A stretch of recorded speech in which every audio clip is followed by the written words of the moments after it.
हम लोग श्रीमद् भागवतम के तीसरे स्कंद के 15वें अध्याय के 39 श्लोक को पढ़ रहे हैं और 38 से शुरू होकर के हम लोग 5 श्लोकों में पढ़ेंगे कि भगवान का वह स्वरूप क्या था, सुंदर स्वरूप क्या था जिसका दर्शन 4 कुमारों ने किया था।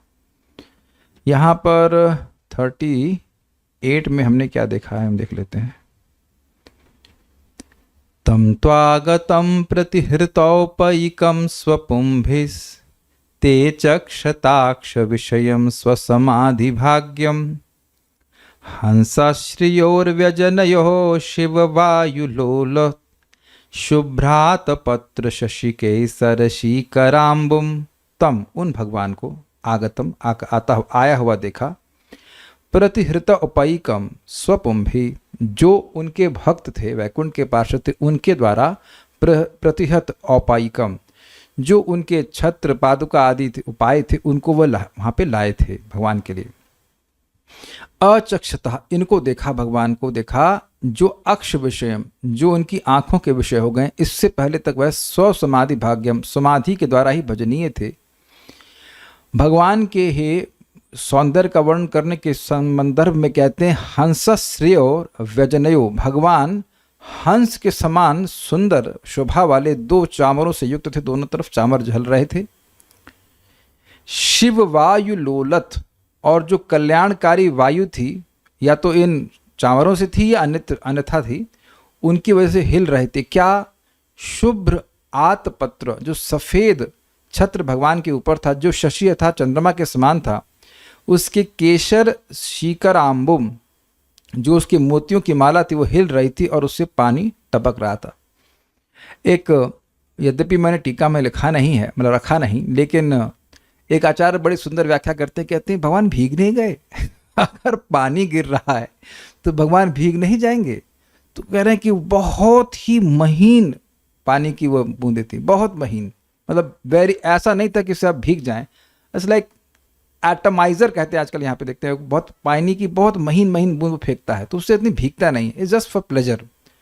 अब ये बात समझ में नहीं आ रही कि उससे पानी गिरने की जरूरत ही क्या थी, लेकिन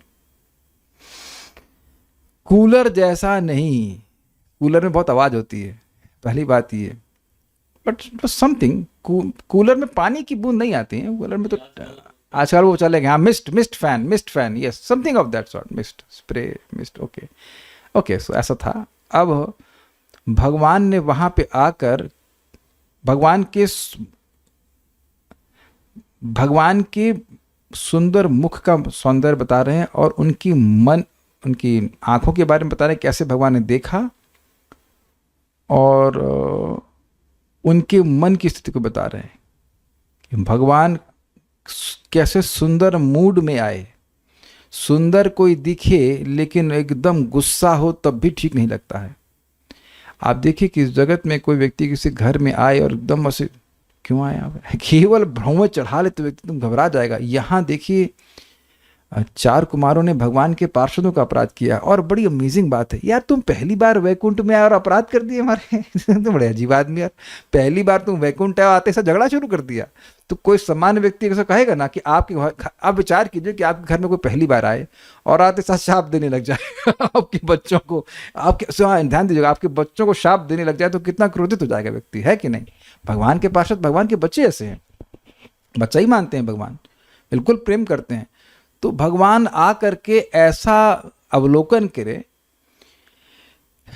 अंदर से भी उनकी प्रसन्नता सूचित हो रही थी और बाहर से भी हो रही थी। तो हम श्लोक को देखेंगे, हम लोग बोलते हैं, कृष्णा प्रसाद सुमुखम स्पृहणीय धामा स्नेहावलोक कलया हृदि संस्पृशंतम श्यामे पृथावुरसि शोभितया श्रियास्व चूड़ामणिं सुभगयन्तमिवात्मधिष्ण्यं कृष्णा प्रसाद सुमुखं स्पृहणीय धाम स्नेहावलोक कलया हृदि संस्पृशंतम श्यामे पृथावुरसि शोभितया श्रियास्व चूड़ामणिं सुभगयन्तमिवात्मधिष्ण्यं कृष्णा प्रसाद सुमुखम स्पृहणीय धाम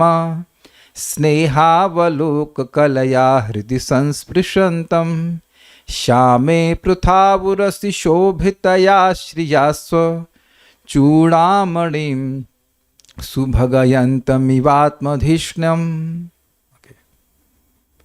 सो पढ़ते हैं, बहुत सुंदर सुंदर अर्थ आएंगे और आप लोग चकित हो जाएंगे। भगवान सारे आनंद के आगार हैं अर्थात आश्रय हैं। उनकी शुभ उपस्थिति हर एक के आशीष के लिए है और उनकी स्नेहमयी मुस्कान तथा चितवन हृदय के अंतरतम को छू लेती है। भगवान के सुंदर शरीर का रंग श्यामल है और उनका वक्षस्थल लक्ष्मी जी का विश्राम स्थल है, जो समस्त स्वर्ग लोकों के शिखर रूपी संपूर्ण आध्यात्मिक जगत को महिमा मंडित करने वाली हैं। इस तरह ऐसा प्रतीत हो रहा था कि मानो भगवान स्वयं ही आध्यात्मिक जगत के सौंदर्य तथा सौभाग्य का विस्तार कर रहे हों। अन्वय देखिए, स्पृहणीय धामा, स्पृहणीय मतलब जिसकी इच्छा की जाए, अभिलाषा की जाए, अभिलषित कहा जाएगा शब्द, जिसकी इच्छा की जाए, ऐसे धाम, ऐसे गुणों के धाम अर्थात जो आश्रय हैं। भगवान सद्गुणों के आश्रय हैं, तो भगवान सद्गुणों के आश्रय का मतलब है भगवान स्पृहणीय गुणों के आश्रय हैं। जिन गुणों को भगवान प्रकट कर रहे थे, जैसे कि सौंदर्य, सौरभ्य, सौरभ का मतलब होता है सुंदर गंध, भगवान की दिव्य शरीर से दिव्य गंध आ रही थी, तो वो सारी चीजें जो हैं, वो सारे जो गुण थे, वह उन गुणों को आस्वादन करने की स्पृहा चार कुमार कर रहे थे। इस रूप में देखा, ध्यान दीजिएगा कि देख कौन रहा है। यद्यपि यहां पे अचक्षत शब्द नहीं है, लेकिन आपने सुना था कि अचक्षत शब्द को हर श्लोक में सेट कर देना होगा। भगवान, ऐसे भगवान को देखा जो स्पृहणीय धाम, मतलब ऐसे गुणों से युक्त हैं जिनकी स्पृहा करनी चाहिए। तो अब एक बात बड़ी महत्वपूर्ण है, भगवान दिव्य हैं और भगवान के गुणों को भी वह अप्रिशिएट कर रहे हैं चार कुमार, और उनकी स्पृहा कर रहे हैं। कितना सुंदर रूप है। तो इससे ये बात सिद्ध होती है कि भगवान के गुण भगवान से अभिन्न हैं, बिल्कुल अभिन्न। जैसे भगवान सच्चिदानंद स्वरूप हैं, ऐसे ही भगवान के गुण भी सच्चिदानंद हैं, आनंदमय। इसलिए उन गुणों से भी चार कुमार आकर्षित हो रहे थे। स्पृहणीय धामा, अबोध, आश्रय, सारे इस प्रकार के स्पृहणीय गुण भगवान के द्वारा ही प्रकट होते हैं। सुमुखम, वे अपने शुभ मुखमंडल से कृतस्न संपूर्ण लोगों पर प्रसाद अर्थात कृपा सुधा की वर्षा कर रहे थे। मतलब चार कुमारों की ओर भी सुंदर, मतलब मुस्कान से देख रहे थे, कृपा कर रहे थे, और उनके और अपने पार्षदों के प्रति भी देख रहे थे। ये एक एक अर्थ है, बाकी और अर्थ अब देखना भी। स्नेह कलया अवलोक, स्नेह बड़ा स्पष्ट है, प्रेममयी तिरछी चितवन से हृदय भक्तों का संस्पृशतम, हृदय को स्पर्श कर रहे थे। तथा श्यामे पृथा उरसी, सांवले, पृथा मतलब होता है विशाल, सांवले विशाल वक्षस्थल पर शोभितया श्रिया इव विराजमान लक्ष्मी द्वारा। तो आप कहेंगे लक्ष्मी जी तो साथ में थी ना, लक्ष्मी जी छाती पे कैसे विराजमान हो गई? लक्ष्मी जी साथ में थी और साथ ही उनकी छाती पर वह एक स्वर्णिम रेखा, स्वर्णिम बाल हैं भगवान के उनके वक्षस्थल पर, उस रूप में भी विद्यमान है। इसलिए कह रहे हैं कि उनके वक्षस्थल पर लक्ष्मी जी मानो स्वचूड़ामणि, दिव्य लोकों के मुकुटमणि आत्मधिष्णम, अपने वैकुंठ लोक की सुभगयंतम शोभा बढ़ा रहे थे, यानी भगवान शोभा बढ़ा रहे थे। एक ध्यान दीजिएगा, स्व मतलब स्वर्ग, तो स्व चूड़ामणि का मतलब क्या है? देखिए बात ये है, यहाँ पे जो शाब्दिक अर्थ है वो ये है कि जो भी स्वर्ग है उनमें जो हाईएस्ट है, चूड़ामणि का मतलब होता है जो मुकुटमणि हो। तो जो वैकुंठ है, आत्मधिष्णम मतलब अपना अधिष्ठान, यानी भगवान जहाँ रहते हैं, वैकुंठ है, वो सारे स्वर्गों का सिरमौर है। तो अब एक प्रश्न हो जाएगा, अरे स्वर्ग तो भौतिक हैं, स्वर्ग तो नश्वर हैं, तो उनका चूड़ामणि, उनका सर्वश्रेष्ठ सिरमौर वैकुंठ कैसे हो सकता है? ये प्रश्न बनेगा कि नहीं बनेगा? तो आचार्यों ने बड़ा सुंदर व्याख्या करी है कि देखिए, स्वर्ग का मतलब सुख का स्थान। आप इसको प्रथम स्कंद के प्रथम अध्याय में देखेंगे, सत्रम स्वर्गाय लोकाय सहस्त्र सममासतः। सहस्त्र 1000 वर्ष का सत्र नैमिषारण्य के ऋषियों ने किया स्वर्ग प्राप्ति के लिए। स्वर्ग प्राप्ति के लिए मतलब वो कहेगा स्वर्ग की जाने के लिए किया, लेकिन वहां पे अर्थ है स्वर्ग का मतलब वैकुंठ। तो यहां पे जो बात आ रही है, स्व मतलब वह स्थान जहां सुख मिलता है। तो स्वर्ग ऑनवर्ड्स व्यक्ति को सुख मिलना शुरू हो जाता है और उत्तरोत्तर वह सुख बढ़ता जाता है ब्रह्मलोक पर्यंत। लेकिन ब्रह्मलोक से भी जब आगे व्यक्ति बाहर वैकुंठ जाता है तो वहां उसको असीमित सुख मिलता है। तो इसीलिए कह रहे हैं कि सारे स्वर्गों का शिरमौर चूड़ामणि जो स्थान भगवान का आत्मधीषणम अर्थात अधिष्ठान स्थान है, वैकुंठ है, वहां उसकी शोभा बढ़ा रहे थे। बड़ी अद्भुत बात है। वैकुंठ अपने आप में पूरे स्वर्गों से भी श्रेष्ठ है, मतलब ब्रह्मलोक से भी श्रेष्ठ है, और उस स्थान की शोभा भगवान बढ़ा रहे हैं। ऐसा भगवान का अद्भुत सौंदर्य है। ऑलरेडी जो पहले से ही जो स्थान असीमित रूप से सुखमय है, उसका सौभाग्य को क्या बढ़ाना। लेकिन यहां पे भगवान सौभाग्य बढ़ा रहे हैं लक्ष्मी जी के संग। यानी कि कहने का आशय ये कि अगर भगवान वैकुंठ में नहीं हो सकता, कभी होना नहीं है, लेकिन एक बात बोली जा रही है कि भगवान अगर वैकुंठ में ना हो तो वैकुंठ की शोभा नहीं है, ये अर्थ है। इतना सुंदर भगवान के सौंदर्य को वह देख रहे थे, सुंदर रूप में देख रहे थे। अभी केवल एक ऊपर ऊपर अर्थ दिया हूं, आगे देखिएगा आगे क्या होता है। कृष्ण प्रसाद सुमुखम, सभी के ऊपर, कृष्ण मतलब संपूर्ण रूप से हर एक को आशीर्वाद देते हुए भगवान अपने सुंदर मुख को प्रस्तुत किए। स्पृहणीय धामम, ऐसे भगवान को देखा जिनके गुण 4 कुमारों के द्वारा स्पृहणीय थे। ध्यान देना होगा कि 4 कुमारों ने देखा जिनके हृदय में कोई स्पृहा ही नहीं है, निर्ग्रंथ है, किसी भी चीज को भोगने की, छूने की, देखने की, जिसमें कोई स्पृहा नहीं है। उन्होंने भगवान को एक दो नहीं अनेकों स्पृहणीय गुणों के आश्रय के रूप में देखा। ये बहुत बड़ा कॉन्ट्रडिक्शन है। जो व्यक्ति इस जगत की किसी चीज में इंटरेस्टेड नहीं है, उसने भगवान को एक दो नहीं अनंत, यहां नंबर नहीं लिखा है कितने गुण हैं, अनंत स्पृहणीय गुणों के आश्रय के रूप में देखा। कुछ समझने का प्रयास कीजिए। जैसे मान लीजिए कोई व्यक्ति अपने को बहुत विरक्त करे, बहुत सुंदर स्त्री आ गई, तो अब केवल उसके सौंदर्य से वह आकर्षित हो जाएगा, केवल एक गुण देख रहा है। या कोई बहुत सुंदर गा रहा है तो वहां हमारा मन चला जाएगा। तो आप देख रहे हैं कि इस जगत में किसी एक व्यक्ति में एक गुण होता है, किसी का ज्ञान बहुत होगा, किसी का वैराग्य, ऐसे बहुत सारे गुण हैं जिसमें हम लोग आकर्षित हो जाते हैं। और ये लोग इस जगत के किसी भी व्यक्ति के किसी भी गुण से आकर्षित होने वाले नहीं हैं। और यहां ये भगवान को एक दो नहीं अनंत गुणों से, और वो एक एक गुण उनके मन को खींचने वाला था, ऐसे धाम आश्चर्य के रूप में देख रहे हैं। बहुत बड़ी बात यहां पे बोल रहे हैं। जिस व्यक्ति को किसी चीज की अपेक्षा नहीं है, वो भगवान से खिंच रहा है। तो जो लोग पहले ही रूप रस गंध की ओर की आशा कर ही रहे हैं, वो कितना उनको भगवान की जरूरत होगी। ये लॉजिक समझ में आया आपको? जो व्यक्ति बिल्कुल भूखा नहीं है, उसके सामने ऐसी कोई वस्तु ला दे कि भर भर खाए उसको, तो जो नितांत भूखे हैं उनके लिए तो और भी उपादेय होगी ना, और भी अच्छी मानी जाएगी कि नहीं मानी जाएगी। आप देखिए कि इस जगत में जो हमारी स्प्रिया है, रूप की, रस की, गंध की, वह संतुष्ट नहीं करती है, वह संतुष्ट नहीं करती है। लेकिन क्योंकि वो भौतिक है, लेकिन भगवान के सारे ये जो गुण है वो दिव्य हैं, इसलिए स्पृहणीय है, स्पृहणीय है। ध्यान देना होगा कि ये ऐसे गुण जीव प्राप्त नहीं कर सकता है, लेकिन स्पृहा मीन्स ओ भगवान कितने सुंदर हैं, इस गंध की स्पृहा करना भगवान से आती है। ये जो भगवान का सुंदर रूप है उसको देखने की स्पृहा करना, ऐसे ये सब चीजें उचित हैं। हम लोग भगवान का रूप प्राप्त करने के प्रयास में नहीं है। स्नेहा अवलोक कलया, बड़ा सुंदर इसके अर्थ है। स्नेह के अवलोक की कला से, कला का एक अर्थ है लेश से, और दूसरा कला का अर्थ है कौशल से। स्नेह के अवलोकन से, प्रेम से भगवान देख रहे हैं, सभी पार्टी को देख रहे हैं, दोनों पार्टी को देख रहे हैं, तो उसके एक लेश मात्र से वह हृदय संस्पृशंतम, सबके हृदय को स्पर्श कर रहे हैं। ये आपने इंग्लिश में सुना होगा, you touched my heart, very touching. ये शब्द आपने सुना होगा ना, वेरी टचिंग। तो हृदय को स्पर्श कर रहे हैं, मतलब हृदय में भी भावनाएं, संवेदनाएं जागृत कर रहे हैं। लोग अनुभव कर रहे हैं कि भगवान कितने कृपालु हैं। ओह हरे कृष्णा, हमने प्लान नहीं किया था, आप ये थोड़ा सा बिछा लीजिएगा, बैठ जाइए आराम से अभी तो, हाँ बैठ जाइए प्लीज़ जी।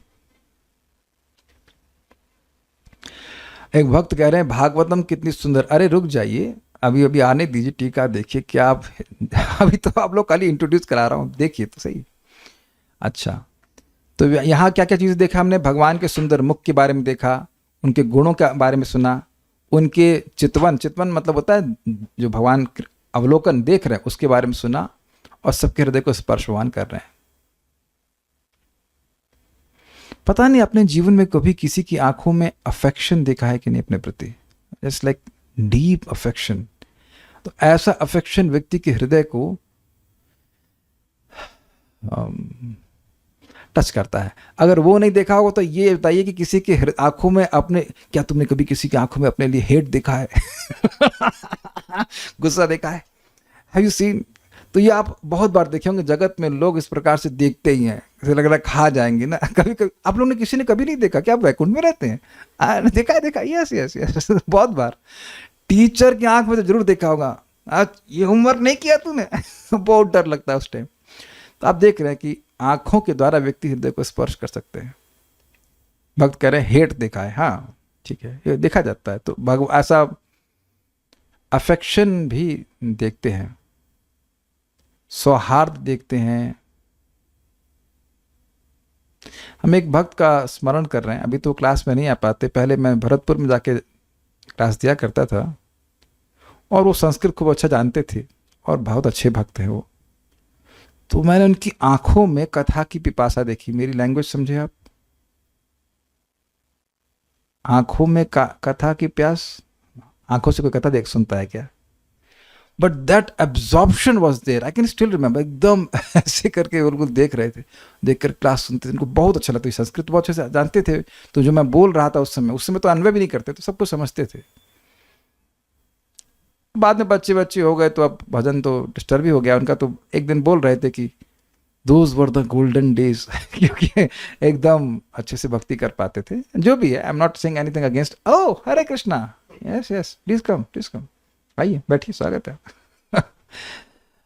तो ये एक बात है बट इंटरेस्टिंग कि हम क्या बात कर रहे थे, आंखों से व्यक्ति बहुत सारी भावनाएं जागृत कर देता है किसी के हृदय में।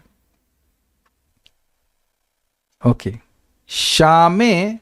शामे पृथौ, भगवान के दोनों जो जांघें हैं, ऐसा ऐसा क्या बोला, हाँ ठीक तो है, क्या बोल रहा था मैं, एक मिनट, क्या बोल गया मैं? प्रथाओं का अर्थ क्या है? हाँ, प्रथा मतलब चौड़ी, जांघें नहीं, सॉरी गलत बोल गया।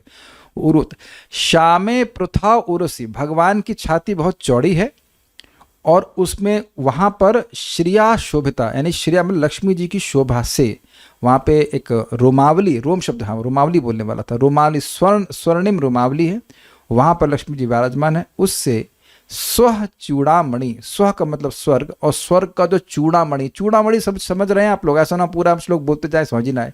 चूड़ामणि मतलब हाईएस्ट लिमिट, सिरमौर, मुकुटमणि कह लीजिए, चूड़ामणि कह लीजिए, ये बात है भाई। मुकुट सर पे धारण करता है, ऐसे ही जो सबसे सर्वश्रेष्ठ स्वर्ग है, ऐसा कह लीजिए।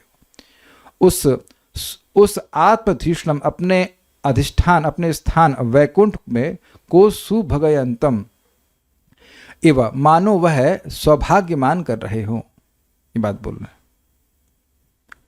उम्मीद है कि आप ये बात समझ पाए होंगे कि स्वर्ग में सर्वश्रेष्ठ वैकुंठ कैसे है। ये समझे बात? स्वर्ग देखिए, ये पकड़िए, स्व चूड़ामणिम, स्व मतलब स्वर्ग, चूड़ामणि मतलब सर्वश्रेष्ठ। सारे स्वर्गों में जो सर्वश्रेष्ठ स्वर्ग है वह आत्मधीष्णम, भगवान का आत्मधीष्णम मतलब अपना रहने का स्थान। मैं पूछूं भगवान विष्णु कहाँ रहते हैं, तो आप कहेंगे वैकुंठ में रहेंगे। आप एकदम क्या लैपटॉप के सामने आके इधर बैठी ना, देख भी नहीं पाएंगे। हाँ, आपके पास फोन वगैरह है कुछ, ज्वाइन करेंगे तो श्लोक देख लीजिए, श्लोक देख के समझ में आएगा। आत्मधिष्णम दिख रहा है आपको यहाँ पे, आत्म ने अपना, और धिष्णम मतलब स्थान, अधिष्ठान। भगवान कहाँ रहते हैं? भगवान वैकुंठ में रहते हैं। तो भगवान का जो अपना स्थान जो वैकुंठ है वो कैसा है, उसका विशेषण बता रहे हैं। वह है स्वचूड़ामणि, वह सारे स्वर्गों में सर्वश्रेष्ठ है। भाई देखिए, विचार कीजिए, स्वर्ग में आनंद है, आनंद है, उससे ऊपर जाएंगे तो और अधिक आनंद। कुछ फैक्टर है, 100 का या 1000 का फैक्टर है कि स्वर्ग से ऊपर जो आनंद है, महरलोक, महरलोक से महरलोक, जनलोक, तपलोक, ब्रह्मलोक, ऐसे करके जो व्यवस्था है, और जो भी बीच में ग्रह है, उसमें उत्तरोत्तर और अधिक अधिक सुख मिलता जाता है। तो सब ये सारे के सारे भोग के स्थान हैं। देखिए, थोड़ा समझने का प्रयास करें। कभी किसी की इच्छा होती है यहाँ पे खूब रोटी में घी लगा लगा के खाया जाए, तो अब आप लोग का हो सकता है भाग्य, मेरा भाग्य खत्म हो चुका है, घी होने के बाद भी नहीं लगा सकते, समझे। तो स्वर्ग में यह है भाग्य, दुर्भाग्य नहीं है। क्यों भाई, जितना चाहो उतना खाओ, तो ये आनंद का स्थान हुआ ना, भोग स्थान हुआ कि नहीं। यहाँ जरा सा भोग करेंगे तो रोग होने लग जाता है। और उत्तरोत्तर जो लोग हैं, वहाँ भोग नहीं कर रहे लोग, वो भगवान की भक्ति करके वो सुख अनुभव कर रहे हैं, तपस्या करके सुख अनुभव कर रहे हैं। तो पॉइंट ये है, इस सभी भोग के स्थान है, सॉरी क्षमा कीजिएगा, आनंद के स्थान है, सर्वश्रेष्ठ आनंद वैकुंठ में मिलता है। तो उस वैकुंठ की शोभा भगवान बढ़ा रहे हैं। कैसे?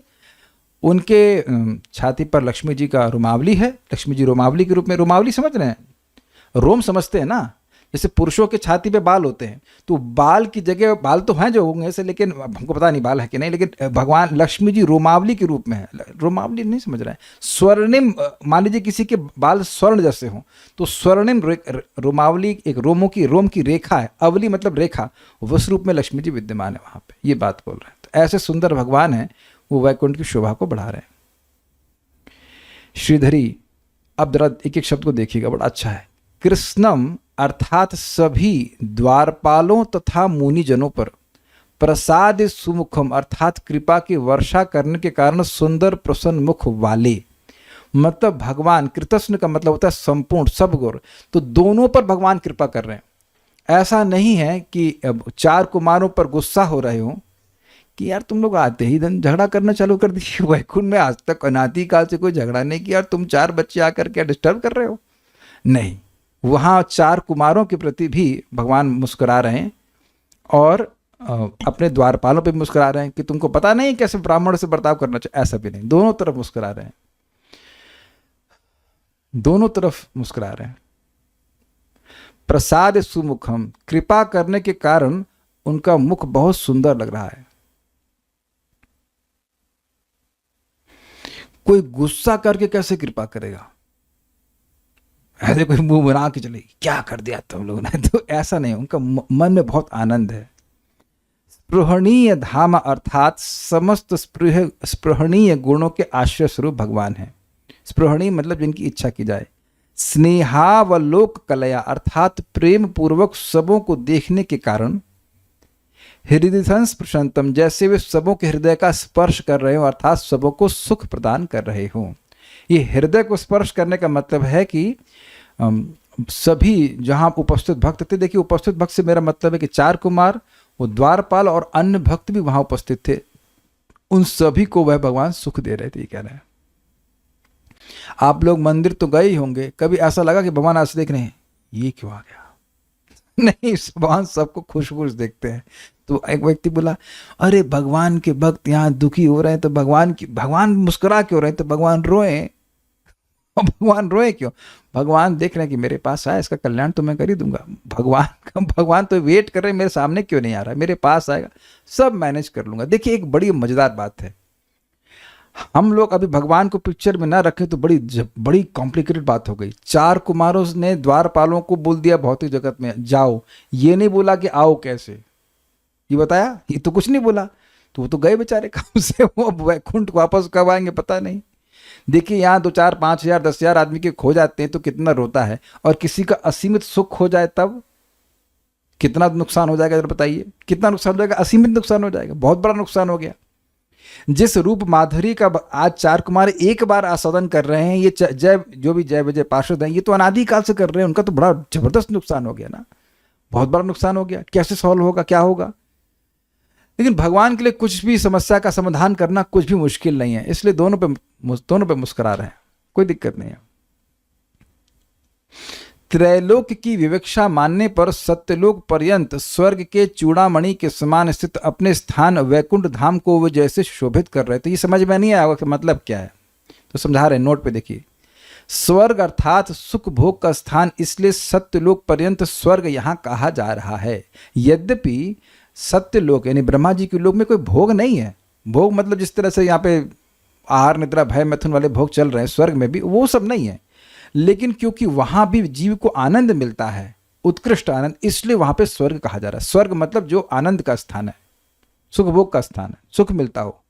तो ऐसे करते करते जो ब्रह्मलोक तो पहुंचा, तो ब्रह्मलोक सर्वश्रेष्ठ स्वर्ग है कहाँ पे? इस जगत में। भाई स्वर्ग थोड़ा सा समझिए, जैसे आपका घर है, होटल क्या है?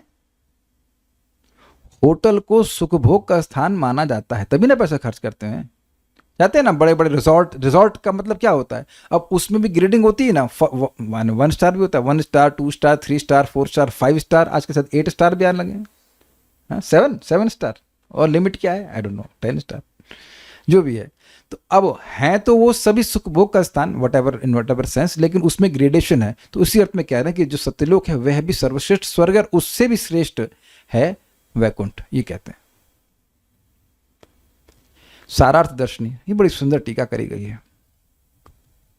भगवान के भक्तों को शाप देने के कारण हम यह नहीं जानते कि हमारे प्रति भगवान अपने हृदय में शुद्ध हैं अथवा नहीं। शुद्ध मतलब समझते हैं, खिन्न, क्या है हमारे पार्षदों को ऐसे शाप दे दिए।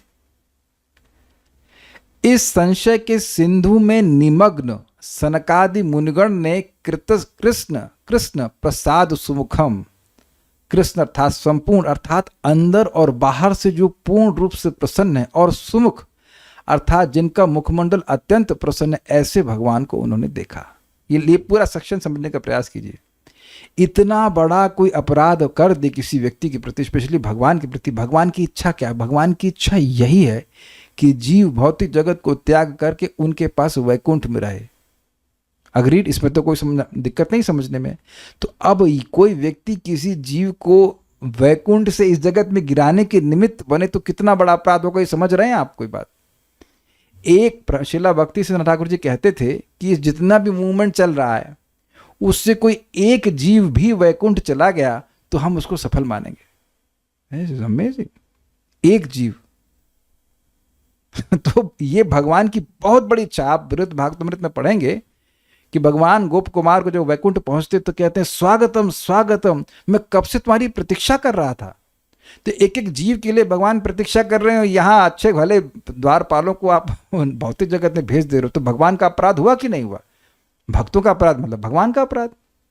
भाई आप देख लो ना कि दुर्वासा मुनि ने अम्बरीश महाराज से का अपराध किया तो कितनी फजीयत में पड़ गए थे। तो अब ये 4 कुमार कह रहे हैं कि एक तो हम वैकुंठ आए पहली बार, और आते साथ हमने भगवान के द्वारपालों का अपराध कर दिया, तो क्या भगवान हमसे शुद्ध हैं कि नहीं है? अब अच्छा हैं, ये तो समझ में आ रहा है, इसमें तो कोई संशय नहीं है अगर आप 4 कुमारों की तरफ से देखें। लेकिन नहीं है, वह क्यों? क्योंकि ये भी विचार कर रहे हैं कि भाई भगवान जो हैं वह तो दयामय हैं, तो हम पर भगवान क्रोधित होंगे कि नहीं होंगे।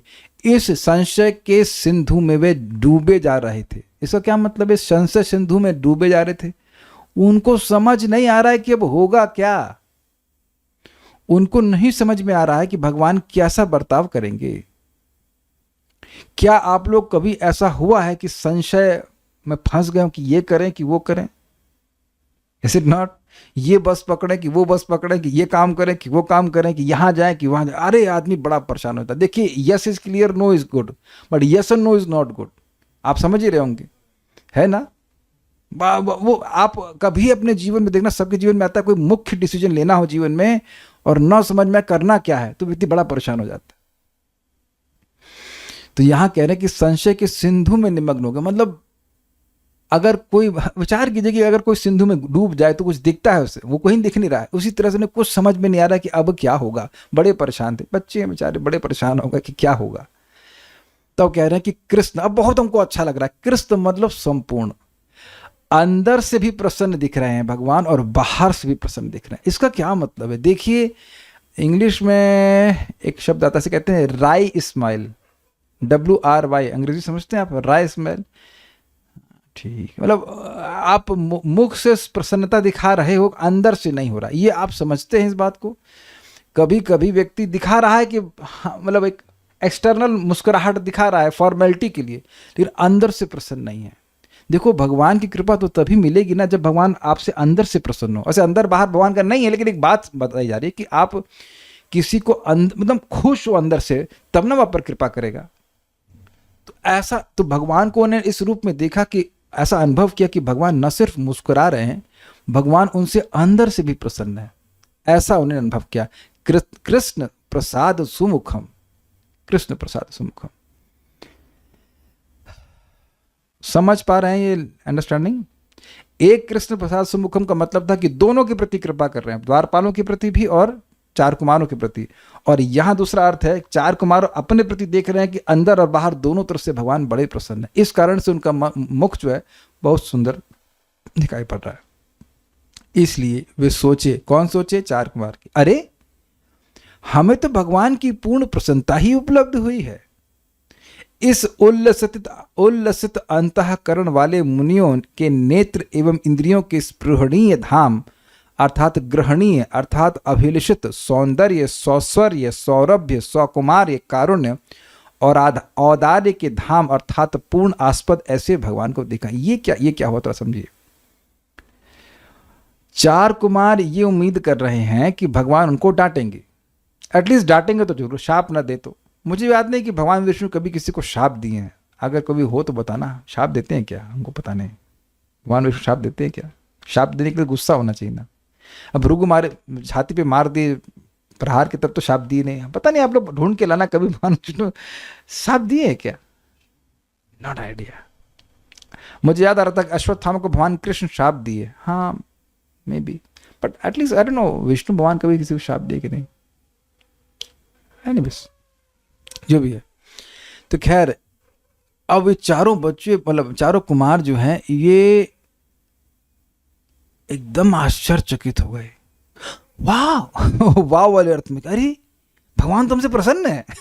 अब ये देखिए, ये इनकी बुद्धि प्रोसेस ही नहीं कर पा रही है कौन ये लोग? भगवान के ज्ञान के अवतार चार कुमार, ब्रह्मा जी के पुत्र हैं, लेकिन इनकी बुद्धि प्रोसेस ही नहीं कर पा रही। आपकी प्रोसेस कर पा रही है? आपका मतलब, मैं आप ही को नहीं बोल रहा हूँ, हम सभी को बोल रहे हैं। क्या प्रोसेस कर रही है? अपने ही पार्षद हैं, कोई व्यक्ति पहली बार आए और आपके ही बच्चे को गाली दे दे, शाप दे दे, तो क्या आप प्रसन्न होंगे? नहीं होंगे। लेकिन ये लोग एकदम चकित हो गए, भाई ये क्या है? तो देखा जाए तो आप विचार कीजिए, तो भगवान ने केवल आकर अपने मुस्कान से ही चार कुमारों के हृदय को जीत लिया। अभी तो बोलना शुरू नहीं किया है, केवल उनकी प्रसन्नता को देखकर भगवान ने जीत लिया, है ना। और इस कारण से मुनियों के मन में उल्लास जगा। उल्लास समझते हैं? हर्षोल्लास वाला उल्लास, वेरी एंथुसियास्टिक, ओ भगवान हमसे प्रसन्न है। देखिए, हम लोग जब मंदिर जाते हैं तो हमें लगता है अरे भगवान तो प्रसन्न नहीं होते सबसे, कोई नई बात तो है नहीं, कुछ गलत करो तो भी मुस्कुराते रहते हैं, कुछ खराब करो तो भी मुस्कुराते रहते हैं। तो कुछ ऐसा कुछ हम लोग को अलग सा नहीं लगता है, बट ऐसा नहीं समझ पाते हम लोग। लेकिन अगर आपको ये समझ में आ जाए कि भगवान आपसे विशेष रूप से प्रसन्न है, तो व्यक्ति को बहुत अच्छा लगेगा, बहुत अच्छा लगेगा। ये सब दिव्य मुस्कान है, भगवान की दिव्य मुस्कान है। तो इससे उलसित हो गए मुनियों ने कि नेत्र एवं इंद्रियों के स्पृहण ध्यान। इसको समझिए मतलब क्या हुआ। नेत्र से क्या करते हैं आप? देखते हैं रूप, तो इसलिए हो गया सौंदर्य। मैच करते जाइए, नेत्र, उनके नेत्र भगवान के सुंदर सौंदर्य को पकड़ रहे थे। भाई बहुत बहुत स्पृहणीय सौंदर्य, मतलब ऐसा रूप जिससे उनका मन हटे ही नहीं, ऐसा वो अनुभव कर रहे थे। सौश्वर्य क्या होता है? स्वर का क्या मतलब होता है? वाणी। तो अभी यद्यपि भगवान ने भी बोला नहीं है, लेकिन भगवान ऑब्वियसली कुछ बोलेंगे तो वो ऐसा, उनकी कर्णेंद्रियां भगवान की बात सुनने के लिए स्पृहा से युक्त हो गई। इतने सुंदर, कुछ बोलेंगे क्या? आप देखो कि यहां इस समय राइट नाउ आपकी कान कुछ भगवान की बात को सुनने की स्पृहा से युक्त हैं कि नहीं है? कुछ कैच कर रहे हैं कि नहीं कर रहे हैं? जब आप मंगल आरती जाते हो तो आंखें भगवान के रूप देखने की स्पृहा से युक्त होती हैं कि नहीं होती हैं? अब आप समझ में आ रहा है ना आपको? अच्छा, वहां पे कभी, अच्छा एक और होता है, कभी कोई बहुत सुंदर कीर्तन कर रहा होता है भगवान का, तो आपके कान उसको सुनना चाहते हैं। आज मैंने क्या कि एक नया स्पीकर था हमारे पास बड़ा वाला, तो हमने कहा जब जाना ही है हमको सब्जी मार्केट तक, तो क्यों ना कीर्तन बजाते बजाते जाते हमने बैग में रख लिया और जोर से हरे कृष्णा, महाराज जी गा रहे थे, बीवी गुंज महाराज कीर्तन में बड़ा सुंदर गा रहे थे। तो सब्जी वाले पूछे क्या इसको स्कूटर में लगा रखा है तुमने? हमने कहा, नहीं जेब में, सॉरी बैग में रखा। इट वाज सो वंडरफुल, वो स्कूटर चलाते हुए बड़ा मजा आ रहा था कीर्तन करने में। तो मेरे कान उस कीर्तन को सुनने की स्पृहा से युक्त थे। आप समझ गए होंगे मैं क्या कह रहा हूं। अच्छा, सौरभ मतलब गंध, भगवान के दिव्य शरीर से दिव्य गंध आती है, तो उनकी जो नेत्र हैं वह उनकी गंध को भी सूंघना चाहते थे। सौकुमार्य, सौकुमार मतलब सुंदर, जो नवयौवन वाली अवस्था उसको। कारुण्य और औदार्य, अब ये कारुण्य जो है, करुणा, वो भगवान के मन में है, उदारता भगवान के मन में, उसको वह अपने मन से अनुभव कर सकते हैं। यही समझा सकता हूँ मैं, समझ पा रहा हूँ। ये केवल एक मतलब सैंपल है, भगवान के अनंत गुण हैं। तो जिस जिस इंद्रिय से भगवान के जो जो गुण को वह मतलब अनुभव कर सकते हैं, उसकी स्पृहा उनको होने लगी। तो ये समझ रहे हैं पॉइंट क्या, धाम का मतलब क्या है। रूप देखना चाहते हो, चलो बड़ी अच्छी बात है, जगत में किसी का रूप अच्छा होता है, लेकिन आवाज एकदम खराब होता है ना, लड़की सुंदर बहुत है लेकिन ऐसे बोल रही है कि आप उसकी आवाज सुनना ही नहीं चाहते है ना, कि अब उसकी आवाज अब बिल्कुल नहीं सुनना चाहते। अग्रीड है ना। तो अब पॉइंट ये है कि भगवान, और अब देखिए यहाँ किसी के शरीर से सुगंध तो आती नहीं तो छोड़ दीजिए। तो कोई रूप में अच्छा है, कोई वाणी में अच्छा है ना, लेकिन भगवान सारे गुणों के धाम है। ये कहने का मतलब बेसिकली पॉइंट ये है कि कुछ भी हमारी इंद्रियों की स्प्रिया है, हमें शिक्षा लेनी चाहिए। कोई भी हमारी स्प्रिया है, सुंदर रूप देखने की, रस अनुभव करने की, सब कुछ, वो सब कुछ भगवान से व्यक्ति को प्राप्त हो जाता है, हो सकता है मतलब उसकी अगर योग्यता होगी। तो प्रश्न हुआ कि योग्यता कैसे आएगी। देखिए योग्यता आएगी हरे कृष्णा कृष्णा कृष्णा हरे हरे, हरे राम राम राम हरे हरे। इनकी योग्यता कैसे आई। कल हम लोग सोच रहे थे ना, सुन रहे थे कि भगवान ने अपनी रति शक्ति का शक्तिपात इन चार कुमारों पे किया, तब इनके अंदर ऐसी स्पृहा आई भगवान को देखने की, क्योंकि भगवान के गुणों के वो मधुरता को वो अनुभव कर पा रहे हैं। तो जब व्यक्ति भगवान का नामोच्चारण करता है और भगवान का प्रसाद ग्रहण करता है, कल प्रभात ने समझाया था इस बात को, भगवान के बारे में सुनता है, तो उसके हृदय का जो कचरा है वो साफ होता है, भगवान की अंतरंगा शक्ति का शक्तिपात होता है उस हरि नाम उच्चारण के द्वारा, उस कथा के द्वारा, और धीरे धीरे करके वह भगवान के रूप रस गंध को पकड़ने की शक्ति को को धारण कर पाता है। महाराज इसको बहुत सुंदर तरह से समझा रहे हैं। कहने देखिए एक रेडियो होता है, तो रेडियो नॉर्मल ही है, लेकिन उसका एंटीना बड़ा कर देते हैं और उसकी कुछ फ्रीक्वेंसी सेट करते हैं, तो जो शब्द व्याप्त है वायुमंडल में वो उसको पकड़ने लगता है। या टीवी है, तो टीवी में ऐसे रूप नहीं दिखता है। अगर आप लोग पहले देखे वो केबल टीवी आता था ना, तो उसमें केबल डिस्टर्ब हो जाएगा तो झिलमिल दिखाई पड़ेगा। तो पहले ही सबने सोचता है कि कुछ केबल में प्रॉब्लम है। टीवी में तो टीवी को या केबल को थोड़ा एडजस्ट कर देते हैं तो तुरंत वहाँ पे रूप प्रकट हो जाता है। तो वही बात है कि हमारी इंद्रियां भी दूषित हैं, तो इस जगत की वस्तुएं पकड़ती हैं, लेकिन भगवान के सुंदर रूप को नहीं पकड़ पाती हैं। तो जब भक्ति के द्वारा वह शुद्ध हो जाती हैं तो पकड़ने लगती हैं। ये बात है, ये बात समझनी होगी। तो ऐसे भगवान को देखा जो इस प्रकार के किसी भी स्पृहणीय गुण के पूर्ण आस्पद हैं। पूर्ण आस्पद का मतलब होता है, आस्पद मतलब आश्रय। जैसे मान लीजिए मैं वेदवादिनी को बोलता हूं कल आप छोले बना देना, तो बना लेंगे आप बना लेंगे छोला? नहीं। क्यों नहीं बनाएंगी? आप पहले चेक करेंगे घर में छोला है कि नहीं। जब घर में छोला होगा तब ना कुछ बनाएंगे। तो यानी कि घर, मैं कहूँगा कल आप वो सब्जी बना देना, मेरे मन में नहीं आ रहा है, समथिंग ओके, मेथी का साग बना देना। कल बना नहीं ना मेथी का साग, आज अभी शाम को मेथी का साग बना देना। तो आप कहेंगे नहीं आज ये तो पूरी फ्रिज में है ही नहीं। तो पॉइंट क्या है, जो चीज़ है ही नहीं वो प्रस्तुत कैसे करेंगे। तो पूर्ण आस्पद मतलब जो भी गुण आप सोचते हो वो सारे गुण भगवान में, उदारता, करुणता, सौकुमार्य, सुंदरता, सब कुछ भगवान में। ये बात है। और अद्भुत बात है कि इस जगत में जिन गुणों को हम देखते भी हैं वो थोड़े समय के लिए उस व्यक्ति के पास रहते फिर गायब हो जाते। अच्छा, अब ये तो हो गया चार कुमार की बात। अब हम द्वारपालों पर विचार करते हैं। दूसरी ओर हाय, दूसरी ओर मतलब द्वारपाल सोच रहे हैं, हाय ब्रह्म शाप की अग्नि से दग्ध होकर अधपतित हम दोनों जय और विजय के लिए इस प्रकार की दर्शन माधुरी पुनः प्राप्त होगी या नहीं, ये इनके मन में भी संशय था ना कि दोबारा भगवान को देख पाएंगे कि नहीं देख पाएंगे।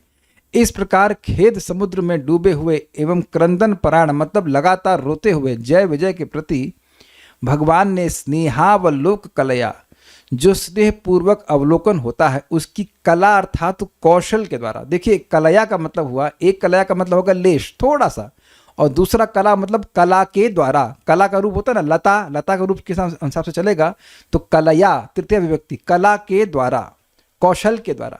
भगवान ने इतने कुशलता से उनको देखा कि उनको हो गया कि हाँ भाई हम भगवान बचा लेंगे। Does that make sense? ये लाइन समझ में आ रही है आप लोग को? स्नेह प्लस अवलोक प्लस कलया, जो स्नेह पूर्वक अवलोकन होता है उसकी कला अर्थात कौशल के द्वारा वहां अवस्थित सभी जनगण के हृदय संस्पर्शतम अर्थात हृदय को स्पर्श किया। यानी कि जय विजय थे, सभी के हृदय को भगवान ने अपने स्नेह के अवलोक की कला से ऐसे कौशल से सबको देखा कि सबका हृदय सुखी हो गया। सुखी आपने सुने तो संस्पर्शतम का मतलब है सुखी हो गया अर्थात अहो भक्त वात्सल्य। इस प्रकार भगवान ने अपने भक्त वत्सल स्वभाव से सबका मन मोह लिया। यानी कि इन लोगों को भी आश्वासन भगवान दे दिए कि तुम चिंता मत करो, मैं I will save the situation. समझ रहे हैं बात? मैं स्थिति को संभाल लूंगा, घबराओ मत। श्रिया अर्थात जो लक्ष्मी देवी भगवान के बाएं स्तन यानी कि छाती के ऊपर स्वर्ण रेखा के रूप में स्थित हैं, उनके द्वारा स्व चूड़ामणि जो सत्यलोक तक फैले हुए स्वर्ग के शिखर पर मणि के समान स्थित है, उस आत्मधिष्ठम अर्थात निज अधिष्ठान अपने वैकुंठ धाम को सुभगयंतम सौभाग्यशाली बना रहे हैं। इसकी व्याख्या मैं कई बार बता चुका, नहीं कर रहा। जहाँ के निवासी स्वर्ण रेखामयी लक्ष्मी को भगवान के वक्षस्थल पर स्थित देखते हैं, इस प्रकार उन्होंने भगवान का दर्शन किया। आगे भी इसी प्रकार व्याख्या की जाएगी, मतलब ऐसे भगवान का दर्शन किया, ऐसे भगवान का दर्शन किया, ये स्वीकार करना होगा। यहाँ उन्होंने भगवान की कृपा माधुर्य और रूप माधुर्य का अनुभव अपने मन और नेत्रों द्वारा किया, यह समझना चाहिए। कैसे समझना चाहिए भाई? 2 पॉइंट पकड़ना है। कृपा माधुर्य, कृपा माधुर्य क्या हुआ? कृष्ण प्रसाद सुमुखम, भगवान अत्यंत कृपा प्रसन्न थे, अंदर और बाहर से दोनों से प्रसन्न थे और सभी लोग प्रसन्न थे। और स्नेहावलोक कलया, अपने स्नेह के अवलोक से स्नेह से सबको देख रहे थे। और स्पृहणीय धाम अर्थात सुंदर रूप आदि का वह दर्शन किए। तो मन से समझ गया कि भगवान प्रसन्न है, तो भगवान की उदारता का अनुभव किया, कारुणता का अनुभव किया, और आंखों से भगवान का सुंदर रूप का दर्शन किया। ये बात आप समझ रहे हैं? ओके, सो अब प्रभुपाद जी का लंबा तात्पर्य है तो उसको हम लोग पढ़ेंगे और पढ़ ही लेंगे, और इजी है। आप पढ़िए तात्पर्य। Want to read? पढ़िए। माइक पे थोड़ा पास आना पड़ेगा।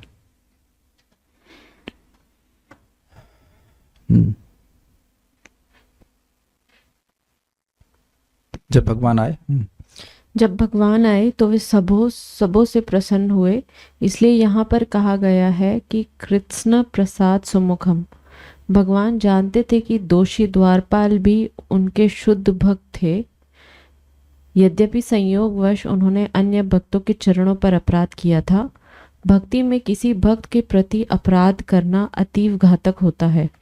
इसलिए श्री चैतन्य महाप्रभु ने कहा है कि भक्त के प्रति किया गया अपराध उस मत हाथी की तरह है जो इधर उधर दौड़ता है। जब कोई मत हाथी किसी बगीचे में घुसता है तो वह सारे पौधों को कुचल डालता है। उसी तरह शुद्ध भक्त के चरणों पर किया गया अपराध भक्ति में उसके पद की हत्या कर देता है। जहाँ तक भगवान की बात है, वे तनिक भी अपमानित मुद्रा में न थे, क्योंकि वे अपने निष्ठावान भक्त द्वारा किए गए किसी अपराध को स्वीकार नहीं करते। किंतु भक्त को अन्य भक्तों के चरणों पर अपराध करने के प्रति अति सतर्क रहना चाहिए। सबों पर संभाव रखने तथा अपने भक्तों के प्रति विशेष रूप से उन्मुख होने वाले भगवान ने अपराध करने वालों पर उतनी ही दया दृष्टि से देखा जितनी कि अपराध किए जाने वालों पर। एक अजीब सी बात है ना, जिसने अपराध किया उस पर भी दया दृष्टि कर रहे हैं, और जिसका अपराध हुआ उस पर भी दया दृष्टि कर रहे हैं। अब एक बात थोड़ा समझ नहीं आ रही है। आप बता सकते हो वेदवादिनी कि किसने किसका अपराध किया। आप सुन रहे हैं बीच में कथा ना, मतलब पहले सुनते आ रहे होंगे। साइंटिस्ट प्रभु, आपको अगर जज बना दिया जाए तो आप बताइए आप क्या करेंगे। आप में से लोग क्या बोलेंगे, भाई किसने किसका अपराध किया।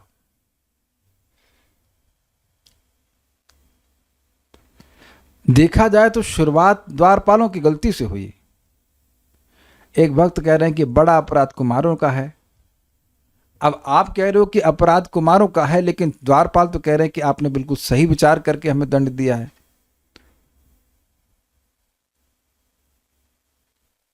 ये एक इंटरेस्टिंग पॉइंट है, इस पर मैं कुछ नहीं कह सकता। इतना कह सकता हूं कि हाँ, बात द्वारपालों से ही शुरू हुई, बात द्वारपालों से शुरू हुई। तो वहां मान, अगर इस तरह से देखें कि द्वारपालों ने अगर नहीं रोका होता, भाई उनको विचार करना चाहिए कि आगे जो हैं द्वारपाल, क्या उनके पास वो उनके विवेक नहीं, उन्होंने क्यों नहीं रोका। जब उन्होंने नहीं रोका तो हमें भी रोकने की जरूरत नहीं है। भाई वैकुंठ में कोई आया है तो ऐसे फर्जी आदमी आ नहीं सकता है, ये बात सत्य है। उस बात को चार कुमारों ने उठाया भी था, और पहले के द्वारपालों ने नहीं रोका, दूसरे ने नहीं रोका। कुछ गलती होती तो वहां पे वो चेक करते ना, उनका आईडी चेक करते हैं, कुछ भी करते, तो वह तो कुछ नहीं किए, तो इन्हें क्या जरूरत थी, क्या ही जरूरत थी करने की। तो अपराध शुरुआत तो देखा जाए तो द्वारपालों की तरफ से ही हुआ है। उसके बाद जो हुआ वो आप ज़्यादा कम बोल सकते हो, कम बोल सकते हो, एक अलग बात है, लेकिन वो जो भी हुआ, लेकिन इन्होंने भी, इनको भी लग रहा कि हमने द्वारपालों को शाप दे दिए, बहुत बड़ा अपराध है। थोड़ा रुक जाते, क्या देखे, थोड़ा रुका ही तो था, थोड़ा रुक जाते, वेट कर लेते लाइन में खड़े हो जाते बच्चे, बच्चे भाई लाइन में खड़े होकर बोल देते, कोई जाओ अपने स्वामी को बोल करके आओ। देखिए ध्यान दीजिएगा कि जब द्वारका में ब्रह्मा जी भगवान को मिलने के लिए आते हैं, लीला आप जानते भी होंगे, तो वहां भी ब्रह्मा जी को रोका जाता है, भगवान के द्वारपाल ही रोकते, तो वहां तो अपराध नहीं देते, वहां तो गाली नहीं देते। बाप को रोक लिया, बाप ने गाली नहीं दिया है कि नहीं, और बच्चों को रोक लिया, बच्चे तुरंत जाके शाप दे दिए। It is not really like, इस ऑब्वियसली भगवान की लीला के अंतर्गत ही हो रहा है, लेकिन अगर ऐसा समझा जाए तो अपराध द्वारपालों की तरफ से शुरुआत हुआ था, माना जा सकता है। लेकिन ऐसा नहीं कि भगवान अब दया दृष्टि नहीं कर रहे हैं। आगे पढ़िए। भगवान की यह प्रवृत्ति दिव्य गुणों के अपार आगार होने के कारण है। भक्तों के प्रति उनकी प्रसन्न मुद्रा इतनी मोहक तथा हृदय स्पर्शी थी कि उनकी मुस्कान तक उनके लिए आकर्षक हो गई। वह आकर्षण न केवल इस भौतिक जगत के समस्त उच्च लोकों के लिए दिव्य था, अपितु उससे परे आध्यात्मिक जगत के लिए भी था। सामान्यतया लोगों को इसका अनुमान नहीं हो पाता कि उच्चतर लोकों में स्वाभाविक स्थिति क्या है, जो सारी साज सामग्री की दृष्टि से अत्यधिक संपन्न है। फिर भी वैकुंठ लोक इतना सुहावना है तथा इतना दैवी है कि इसकी उपमा मणियों के हार के मध्य मणि या लॉकेट से की जाती ये है। समझे, प्रभुपाद समझा रहे हैं क्या, चूड़ामणि, बहुत सारी मणियों का वो है, इसमें मुख्य रूप से जो लॉकेट होता है उसको स्पेशल कहा जाएगा। उसी तरह से कह रहे हैं कि सारे स्वर्गों में सर्वश्रेष्ठ वैकुंठ है, ये बात बोल रहे हैं। एक और अच्छी बात प्रभुपाद ने कही कि बड़ी सिंपल सी बात है कि सामान्य जीवन जीते हुए व्यक्ति स्वर्ग की भी धारणा नहीं कर सकता।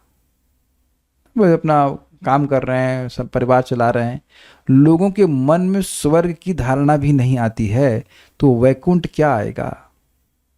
कोई सोच सकता है कि ब्रह्मलोक कैसा है, तो वैकुंठ के बारे में कैसे जानेंगे। जब जानेंगे ही नहीं तो प्रयास क्या होगा। आप बताइए कि अगर किसी आपको ट्रेन में बिठा दिया जाए और आपको पता ही नहीं कि कहाँ जा रही है, तब आपको लगेगा कैसे, वेदवाद नहीं, कैसा लगेगा। किसी बस में बिठा दिया आपको जबरदस्ती, और आपको पता ही नहीं कि बस जा कहाँ रही है, तो कैसा लगेगा आपको। माइक पे बताइए।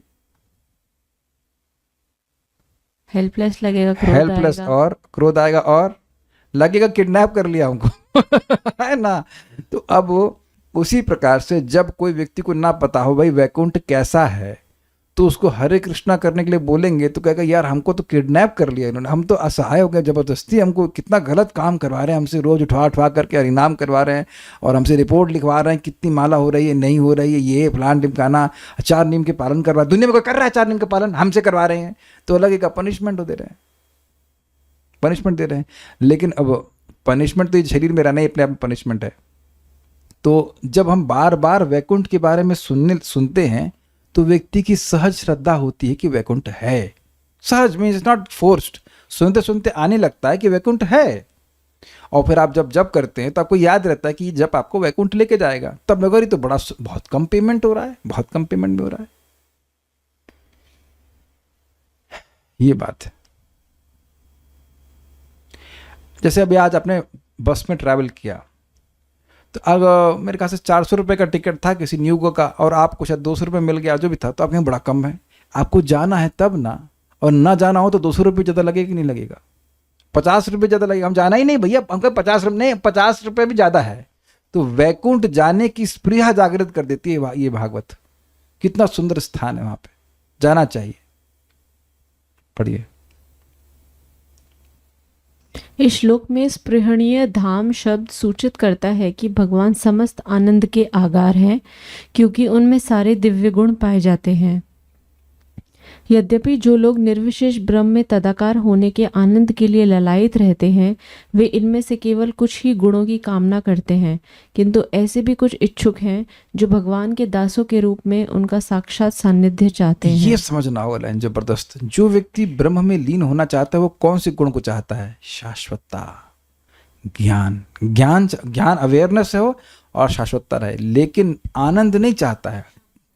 शांति भी कह सकते हैं, लेकिन कुछ एक आध दो गुण जो है वो ब्रह्म में आ रहे हैं, लेकिन बाकी जो भगवान की दिव्य लीला है वह नहीं चाहता, क्योंकि उसमें तो अपना अस्तित्व उसको बना के रखना पड़ेगा। ये बात कह रहे हैं। भगवान इतने दयालु हैं कि वे हर एक को शरण देते हैं, चाहे वे निर्विशेषवादी हो या भक्त हो। हर एक को मतलब हर किसी को। अकामः सर्व कामवाम मोक्ष काम उदारधि तीव्रे न भक्ति योगे न यजेत पुरुषः परम। Krishna is accepting everyone. कभी कभी एक भक्त को बड़ा डाउट रहता है कि हमारी भौतिक इच्छाएं तो भगवान हमसे घृणा तो नहीं करेंगे? पता नहीं कैसे आप सोच रहे हो। वे निर्विशेषवादियों को अपने निर्विशेष ब्रह्म तेज के रूप में शरण देते हैं, जबकि भक्तों को वे अपने निजी धाम वैकुंठ लोकों में आश्रय प्रदान करते हैं। वे अपने भक्तों के प्रति विशेष रूप से उन्मुख रहते हैं। वे अपनी मुस्कान तथा उन पर अपनी चितवन से ही भक्तों के हृदय के अंतःस्थल को छू लेते हैं। आपको ये सब बातें बहुत ना पोएटिक लग रही होंगी। हम आपको एक लौकिक बात बोलते हैं। इस जगत में देखा गया है कि लोग अमिताभ बच्चन के बंगले के बाहर जाके खड़े हो जाते हैं। पता नहीं अभी भी खड़े होते कि नहीं, ये शाहरुख खान के what ever any hero for that matter, वो बाहर आकर के ऐसे थोड़ा सा को देख लेता है और ऐसे हाथ हिला देता है, हम तृप्त हो गए। केवल मुस्का देता है ना, मुस्का देता है, थोड़ा देख दे, वो क्या है यार, वो एक नॉर्मल। हम लोग इतने बेवकूफ़ हैं, मतलब लोग इतने बेवकूफ़, वो नहीं समझ पा रहे he is also same human being. वो केवल एक्टिंग करना जान रहा है। और एक चीज़ बताओ, अगर मैं बुरा न माना, अमन प्रभु को, यार तुम बड़े एक्टिंग करते हो, तो मैं आपकी निंदा कर रहा हूं कि आपकी प्रशंसा कर रहा हूं? निंदा कर रहा हूं कि तुम जो नहीं हो, आप जो नहीं है, वो उसकी जगह कुछ और दिखाते रहते हैं। ये बोलते हैं ना जगत में, तुम यार बड़ा एक्टिंग कर रहे हो। तो जो आदमी एक्टर है वो कर क्या रहा है? जो वो नहीं है उसके विपरीत वो दिखा रहा है कि मैं बहुत बड़ा हीरो हूँ, ये इत्यादि इत्यादि। तो अब वही व्यक्ति आकर के थोड़ा सा मुस्का दिया, आंखों से देख लिया, तो लोग अरे कृतार्थ हो गए। हमको जान रहे एक व्यक्ति बता रहे थे कि वो साइकिल से गए धर्मेंद्र से मिलने के लिए। Come on, stupidity. अग्रीड? ये बात है। तो भगवान के ऐसा सामर्थ्य है, ये भगवान का सामर्थ्य है कि केवल मुस्कान से और देखने से व्यक्ति को ठीक कर देते हैं। ये अनुभव है भक्तों का जब भगवान का दर्शन करने के लिए जाते हैं मंदिर में। हम तो कृष्ण बलराम जी की बात कर रहे हैं, इस्कॉन वृंदावन की बात कर रहे हैं। आप स्पेशली सुबह अगर आप जाएं और भगवान के सामने खड़े हों तो एक रेसिप्रोकेशन, एक आशीर्वाद भगवान से अनुभव होता ही है। एक भक्त आए थे हमारे पास और वो कुछ थोड़ा भक्ति में काफ़ी समय से ऊपर नीचे हो गया था, तो भगवान का दर्शन करके आए, मंगल आरती हुआ, उसका दोपहर में मेरे पास आए तो कह रहे थे कि भगवान के सामने जो खड़े थे तो उनको अनुभव हुआ कि भगवान अभी भी उन पर मुस्कुरा रहे हैं, and he is not rejected him. वो प्रसन्न है कि वो आए इस प्रकार से, मतलब उनको फील हुआ भगवान रेसिप्रोकेट करते हैं। क्योंकि प्रतिमा मात्र नहीं है, वो मात्र मतलब ऐसे देखने में लग रहा है प्रतिमा है, प्रतिमा देखने थोड़ा कोई व्यक्ति जाता है। भगवान वहाँ पे खड़े हैं, विद्यमान है, वो देखते हैं। तो ठीक है, ये सब बातें हैं। वैकुंठ लोक में भगवान सदा ही सैकड़ों हजारों लक्ष्मियों द्वारा सेवित होते हैं, जैसा कि ब्रह्म संहिता में भी कहा गया है, लक्ष्मी सहस्त्र शतसम ब्रह्म से विमानम। इस भौतिक जगत में यदि किसी पर लक्ष्मी जी रंच भर भी कृपा करती हैं तो वह महिमा मंडित होता है, मतलब पैसे वाला हो जाता है। अतः हम इसी से अनुमान लगा सकते हैं कि आध्यात्मिक जगत में भगवान का साम्राज्य कितना महिमा मंडित है, जहां सैकड़ों हजारों लक्ष्मियां भगवान की सेवा में लगी रहती हैं। समझे बात? एक लक्ष्मी की थोड़ी कृपा कटाक्ष मिल जाती है तो व्यक्ति बड़ा संपन्न होता है, वहां हजारों लक्ष्मियां लगी हैं तो कितना वहां पे धन होगा, सबको संपत्ति होगी। अब देखिए हमारा कितना ज्ञान है कि इस जगत के थोड़े थोड़े धन के पीछे भागता रहता है व्यक्ति, और वैकुंठ का पूरा धन छोड़ा हुआ है। कितने विरक्त हैं हम लोग। एक बार कृष्णानंद प्रभु और एक सन्यासी प्रभु महाराज जी कहीं गृहस्थ घर में गए प्रोग्राम करने के लिए, तो वो गृहस्थ बोले, भक्त बोले, प्रभु जी महाराज जी आप लोग कितने विरक्त हो। तो कहते हैं विरक्त हम नहीं हैं, विरक्त आप हैं। कहते हैं हम कैसे विरक्त हैं? कहते हैं देखिए कृष्ण सब कुछ है और आपने कृष्ण को ही छोड़ा हुआ है। तो कह रहे आपको बड़ा चल, आप जब कृष्ण को ही छोड़े हो तो हमसे अधिक विरक्त हुए ना। कृष्ण वो भक्त नहीं होगा, मेरे ख्याल से नया व्यक्ति रहा होगा। Very nice answer. तो वैकुंठ का साम्राज्य छोड़े, यहां का जड़ वस्तु को पकड़े जो कि छीन ही ली जाएगी। इस श्लोक की अन्य विशेषता यह है कि इससे स्पष्ट बतलाया गया है कि इस वैकुंठ लोक कहां स्थित है, मतलब ब्रह्मलोक के भी ऊपर है। वे समस्त स्वर्ग लोकों की चोटी पर स्थित हैं, जो कि ब्रह्मांड की ऊपरी सीमा सूर्य मंडल के ऊपर हैं और सत्यलोक या ब्रह्मलोक कहलाते हैं। ये कुछ समझे? स्वर्गलोक के ऊपर और ऊपर ब्रह्मलोक है, उसके ऊपर और उसके बाहर जाकर वैकुंठ है। ऐसा नहीं सोच लेना चाहिए कि ब्रह्मलोक के ऊपर वैकुंठ है, नहीं, ब्रह्मांड के बाहर है। आध्यात्मिक जगत ब्रह्मांड के परे स्थित है, इसलिए यहां कहा गया है कि आध्यात्मिक जगत या वैकुंठ लोक सारे लोकों का शीर्ष है। अब तो कोई है नहीं प्रश्न इसमें। So many places are unseen in this world, yet people believe they do exist. But why do they have issues in believing that Vaikuntha exists? That is our true abode. Superficially, they do puja of Lakshmi ji too, but Vaikuntha simply no. प्रश्न यह है कि इस जगत में बहुत से स्थान हमने देखे नहीं हैं, फिर भी विश्वास कर लेते कि अमेरिका है, ग्रीनलैंड है, जबकि ग्रीनलैंड में ग्रीन कुछ भी नहीं है, सब आप बर्फ से ढका हुआ, पता नहीं ग्रीन क्यों बोलते हैं। तो कोई फोटो दिखा देता है तो स्वीकार कर लेते हैं, लाइक दैट। तो बात यह है कि भगवान इस बात को स्पष्ट रूप से गीता में कहते हैं, जो लोग पुण्यात्मा हैं वो भगवान की बात पे विश्वास करते हैं। इसको हम एकदम से भी नहीं कोट कर पा रहे हैं, भक्ति संदर्भ में ब्रह्म वैवर्त पुराण का एक श्लोक कोट किया गया है जीव गोस्वामी पाद के द्वारा। उसे बता रहे हैं कि देखिए कई कई जन्मों का जब पुण्य इकट्ठा होता है तब व्यक्ति को शास्त्र में श्रद्धा होती है। आप लोग यहाँ एक भी व्यक्ति एक्सप्लेन नहीं कर सकता कि आपको भगवत गीता पे विश्वास क्यों है। आपका नाम नहीं जानता माता जी का ना, आयुषी माता जी की गीता सही है, भगवत गीता सही है। आपने पढ़ा है कभी? अभी नहीं पढ़ा, चलिए आप नए हैं, लेकिन आपको क्या लगता है भगवत गीता सही है गलत है, क्या लगता है? सही। अच्छा मेरे सामने तो आप सही बोलेंगे, ठीक है। लेकिन आप देखिए कि सामान्यतः भारत में लोग भगवत गीता ना भी पढ़ें तो भगवत गीता को गलत नहीं मानते। और आप लोग पे विचार कीजिए, अपने हृदय में अपने हाथ पे रख, अपने हृदय पे अपने सीने पे हाथ रखकर बोलो और सोचो कि क्या गीता गलत है, और आप कहेंगे नहीं गलत कैसे, सही तो है, सब कुछ सही है। ऑब्वियसली जब आप भक्ति करते हैं तो जो बातें बोली गई वो दिखती भी हैं आपको, ऐसा नहीं कि नहीं दिखती हैं, लेकिन ये जो धार्मिक प्रवृत्ति है वो पहले के पुण्य की वजह से है। ये बात है। आप में से किसी व्यक्ति को मुझे ये सब ज़्यादा कन्विंस नहीं करना पड़ा कि भागवत सही है गलत है ना, नेचुरल। तो जो लोग और उस पर भी जब व्यक्ति सुनता है तो फिर और उसकी भक्ति बढ़ जाती है। मोक्ष माता जी कुछ पूछ रहे हैं, 4 कुमार शुद्ध भक्त हैं फिर भी क्रोध में शराब देते। देखिए उस समय तक पहली बात वो ब्रह्मानुभूति वाले व्यक्ति थे, उनको भगवान की अनुभूति नहीं थी, तो शुद्ध भक्ति अभी प्राप्त हुई नहीं है। क्रोध क्यों आया वो हमने सुना, बाद में उन्होंने पश्चाताप किया कि क्रोध नहीं करना चाहिए था। ठीक है, आई होप मैं कोई ऑफेंस नहीं कर रही हूँ ये क्वेश्चन पूछते हुए। शुद्ध भक्त होते हुए भी तत्क्षण क्रोध क्यों आया? देखिए एक बात पहले समझ लीजिए कि वह शुद्ध भक्त थे नहीं। शुद्ध भक्त मतलब उसका भगवान से संबंध स्थापित हो गया, ऐसा नहीं था। भगवान की स्प्रिया थी उनको देखने की, स्वाभाविक सी बात है, लेकिन वो ब्रह्मानंद अनुभव करने वाले व्यक्ति थे। शुद्ध भक्त अभी हो जाएंगे। अभी उनके मन में, अब देखिए उनके मन में भगवान के रूप और रस गंध को देखने की स्पृहा आ गई है भगवान को देख करके। आपने सुना था ना कल श्लोक में कि भगवान ने अपनी रति शक्ति का, प्रेम शक्ति का शक्तिपात उन पर किया, तब वह भगवान के गुणों से आकर्षित हो पा रहे थे। उम्मीद है कि आप समझ पाए होंगे। और बाकी क्रोध क्यों हुआ था, तो ये तो सब देखिए भगवान की इच्छा से हुआ। जिसको कुछ नहीं चाहिए उसको अगर कहीं द्वार पे रोक दिया जाए तो इतना गाली देगा नहीं, ये तो सब आप देखने वाले हैं आगे, आप सुने भी होंगे पहले भी, और डिटेल में आगे देख लेंगे। भगवान की इच्छा से हो रहा है। सन प्लैनेट इज बिलो ब्रह्मलोक, हमको इस बारे में 5वां स्कंद पढ़ेंगे तो बताएंगे, लेकिन हाँ सत्यलोक सर्वश्रेष्ठ है, उससे ऊपर कोई भी लोक नहीं है। ये तो मुझे भी समझ नहीं आता। क्या समझ में नहीं आता? तो ब्रह्मलोक में लाइट कहाँ से आती है? अच्छा, आप इंजीनियर हैं, वहां पे प्लांट लगाएंगे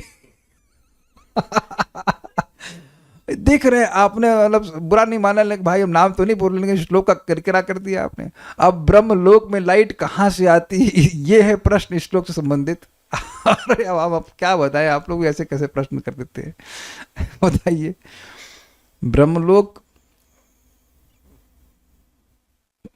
ठीक है छोड़ दीजिए, एक डाउट आया इसे पूछ लिया फर्जी। ये पेड क्वेश्चन होना चाहिए इसका ये फ्री में नहीं होना चाहिए। क्या श्राप वापस नहीं लिया जा सकता था? ठाकुर जी की कृपा से संभव हो सकता था? ये अच्छा प्रश्न है। प्रश्न ये है कि क्या भाई भगवान तो सर्वसमर्थ हैं, इस श्राप को काट नहीं सकते थे? ये आप स्वयं देखेंगे, भगवान बोलेंगे कि यद्यपि मैं इस श्राप को काट सकता हूं लेकिन नहीं काटूंगा। तो ये सारा कुछ भगवान की इच्छा से हो रहा था। आप देखो, अब समझ लो, भगवान की युद्ध करने की इच्छा थी, वैकुंठ में कोई युद्ध करने वाला नहीं था, तो ये लोग नीचे जाके 3 जन्म में असुर बनेंगे, भगवान को थोड़ा युद्ध रस का, वीर रस का आस्वादन कराएंगे। ये बात है, इस भगवान की इच्छा से होता है, एकदम क्लियर कि भगवान।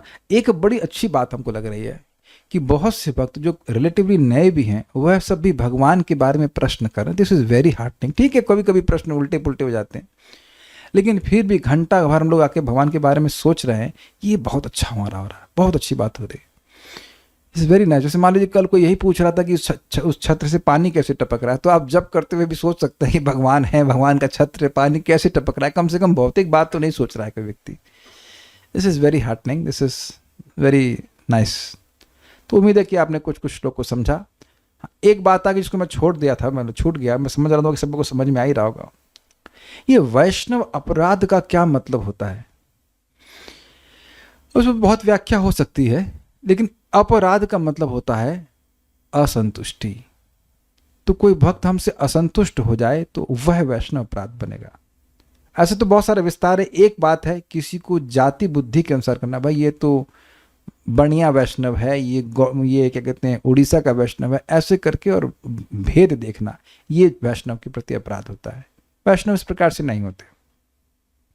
और बाकी जिस तरह से कोई व्यक्ति असंतुष्ट हो, जो कोई भक्त असंतुष्ट हो जाए, वह अपराध में काउंट होगा, ये बात है।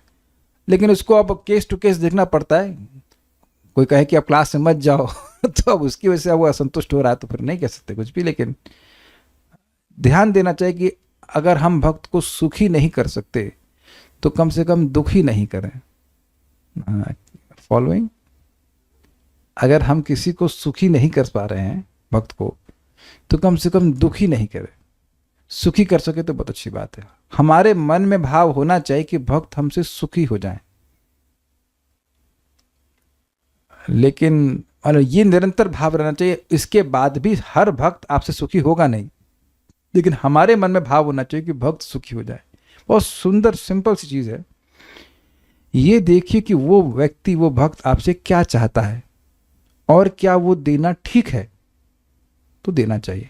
Does it make sense? अगर सामर्थ्य है, नहीं सामर्थ्य तो अलग बात है, लेकिन अगर सामर्थ्य है और वो चीज उचित है तो देना चाहिए।